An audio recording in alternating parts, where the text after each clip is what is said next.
रिया ने अपनी चाय की चुस्की ली और खिड़की से बाहर बारिश को देखा। आज उसका जन्मदिन था, लेकिन घर में सन्नाटा पसरा हुआ था। उसके पति राज पहले ही दफ्तर चले गए थे और शायद उन्हें याद भी नहीं था। 4 साल पहले जब उसकी शादी इस संयुक्त परिवार में हुई थी, तो वह नहीं जानती थी कि गरीब मध्यम वर्गीय परिवार से आने वाली बहू का अमीर परिवार में रहना इतना मुश्किल होगा। रिया ने अपनी चाय की चुस्की ली और खिड़की से बाहर बारिश को देखा। आज उसका जन्मदिन था, लेकिन घर में सन्नाटा पसरा हुआ था। उसके पति राज पहले ही दफ्तर चले गए थे और शायद उन्हें याद भी नहीं था। 4 साल पहले जब उसकी शादी इस संयुक्त परिवार में हुई थी, तो वह नहीं जानती थी कि गरीब मध्यम वर्गीय परिवार से आने वाली बहू का अमीर परिवार में रहना इतना मुश्किल होगा। अरे भाभी जी, तन्वी की आवाज सुनकर रिया मुड़ी। चारों देवरानियां, जो आमतौर पर उससे बात तक नहीं करती थीं, रसोई के दरवाजे पर खड़ी थीं। हाँ, रिया ने संकोच से पूछा। आज हम सब आपको लेकर बाहर जा रहे हैं, ईशा ने चमकती आंखों से कहा। पर लंबा, रिया ने कहा। लंबा तो बन ही जाएगा। चलिए तैयार हो जाइए, मयूर ने उसे धक्का दिया।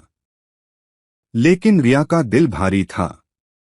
वह जानती थी कि ये लड़कियां उसे हमेशा नीचा दिखाती हैं, तो आज इतनी अचानक दयालुता क्यों?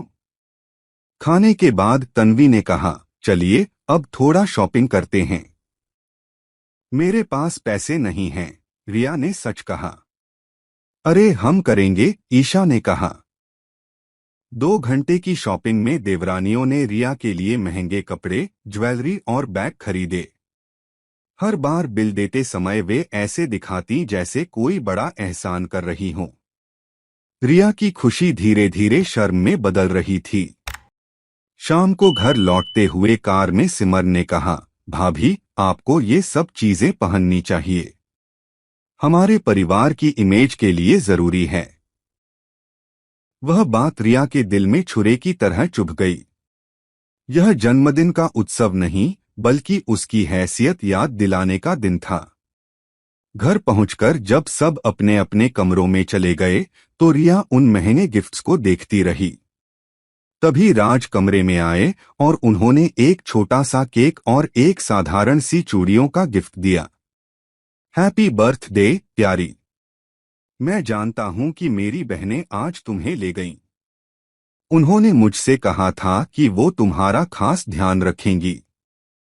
रिया ने आंसू पोंछे और कहा, हाँ, उन्होंने बहुत ख्याल रखा।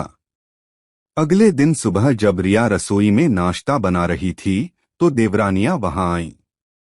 कल वाला लहंगा क्यों नहीं पहना, भाभी, तन्वी ने पूछा। वो बहुत महंगा है, रोज पहनने लायक नहीं, रिया ने कहा। अरे हमने तो खरीदा ही इसलिए था कि आप पहनेंगी, वरना लोग क्या कहेंगे कि हमारी भाभी तो साधारण कपड़े ही पहनती हैं, मयूर ने नाक सिकोड़ी। मैं गरीब परिवार से आती हूँ, यह सच है। लेकिन मेरी पहचान मेरे कपड़ों या जेवरों से नहीं, बल्कि मेरे संस्कारों और मेहनत से है। आप सबने मुझे जो उपहार दिए, उनके लिए धन्यवाद।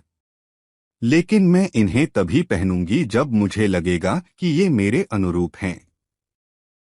कमरे में सन्नाटा छा गया। फिर ईशा ने धीरे से कहा, शायद हमसे गलती हो गई, भाभी। हम सच में आपको खुश करना चाहते थे।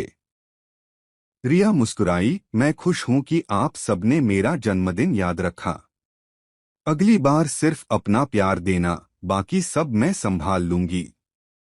उस दिन के बाद से देवरानियों का व्यवहार धीरे धीरे बदला। अब वे रिया को नीचा दिखाने की बजाय उसकी मेहनत और ईमानदारी की कदर करने लगीं।